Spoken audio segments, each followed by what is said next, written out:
Educar en emociones, una apuesta de transformación. Julie Alexandra Rodríguez Benavides, tutor Ingrid Marcela Cuervo Méndez. Nombre del proyecto investigativo: Educar en emociones, una apuesta de transformación. Lugar donde realicé mi proyecto investigativo a lo largo de estos 2 semestres: Unidad para las Víctimas, Centro Regional de Soacha Terreros.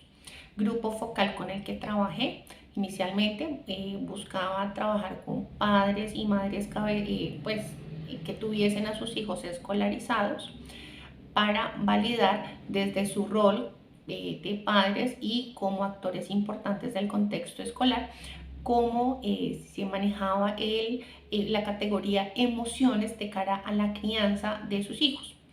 Eh, Hubo un enfoque de género sin intención. Los grupos focales o las reuniones realizadas tuvo únicamente presencia de madres cabezas de familia, muchas a quienes sus esposos pues desafortunadamente pues los perdieron en estos hechos victimizantes. Entonces, sin intención hubo un enfoque de género, porque solamente trabajé con madres cabezas de familia dentro de pues este grupo focal. Pregunta problema. ¿Cuál es el papel de las familias en el desarrollo emocional de los menores en edad escolar que asisten al Centro Regional de Atención a Víctimas de Soacha? También de Chapinero y del Restrepo en algunas sesiones. Objetivo general: comprender el papel de la familia en el desarrollo emocional de los menores en edad escolar. Objetivos específicos: identificar los argumentos que validan la fuerza física o emocional en la educación de sus hijos. Señalar los espacios académicos existentes en las instituciones educativas para abordar sobre la educación en emociones. Describir las emociones de los niños y niñas asociadas a la división de las familias como tal. Grupo focal. El proceso se realizó con un grupo de 30 mujeres, madres cabezas de familia, víctimas del conflicto armado, que asisten a realizar sus consultas en el Centro Regional de Atención a Víctimas de Soacha Terreros y los puntos de Chapinero y Restrepo en Bogotá. La idea inicial era hacer partícipes a las madres y padres de menores escolarizados en la ciudad de Bogotá, pero a los encuentros y al desarrollo de los instrumentos se presentaron solo madres, aun cuando la invitación fue extendida a padres también, lo que sin querer dio un enfoque de género que aportó herramientas para el análisis final del proceso investigativo. Categorías de análisis: crianza, conflicto armado, emociones y emociones en el contexto escolar.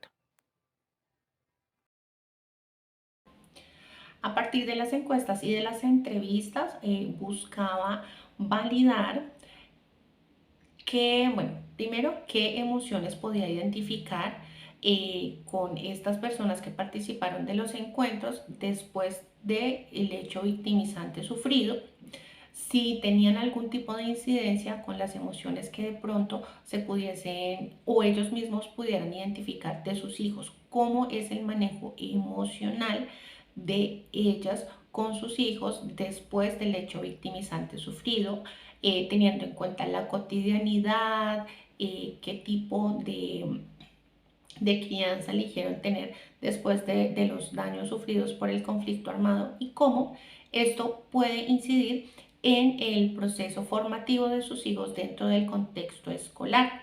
Buscaba validar si en definitiva es necesario que las instituciones como tal tengan una hoja de ruta clara de cara a cómo debe ser el manejo en los procesos formativos de los menores de edad víctimas del conflicto armado desde un enfoque de emociones. Lo que buscaba validar a partir de estas entrevistas es si en efecto es necesario que las instituciones cuenten con esta hoja de ruta o no, o si debe ser pues digamos que el mismo trato que se le podría dar a otro menor de edad no víctima del conflicto armado. Desarrollo de sesiones, pues se manejó a través de 3 instrumentos: entrevista semiestructurada, encuesta, trabajo focal en modalidad presencial. La cantidad de sesiones fueron 8, cada una de 2 horas. Metodología: cualitativo fenomenológico apoyado en la hermenéutica. Hallazgos de cara a la encuesta. Al indagar sobre muestras de afecto, existe una tendencia marcada a una respuesta de vergüenza por ser algo que no está normalizado. El maltrato físico como herramienta de disciplina y corrección frente al mal comportamiento sí está normalizado. El llanto abierto y público es considerado una muestra de debilidad en el grupo focal. Hallazgos de cara a la entrevista. Después del hecho victimizante sufrido, la tendencia es de cuidado al otro como forma de resiliencia en el caso particular de la persona entrevistada, pero también pone como evidente un abandono de sí. El miedo, la tristeza y el amor a sus hijos son las emociones más fuertemente marcadas a lo largo del proceso. La participación en el contexto escolar por parte de las madres y cabezas de familia no es activo, pero sí se puede evidenciar que conocen los derechos relacionados con procesos de asistencia por parte de las instituciones.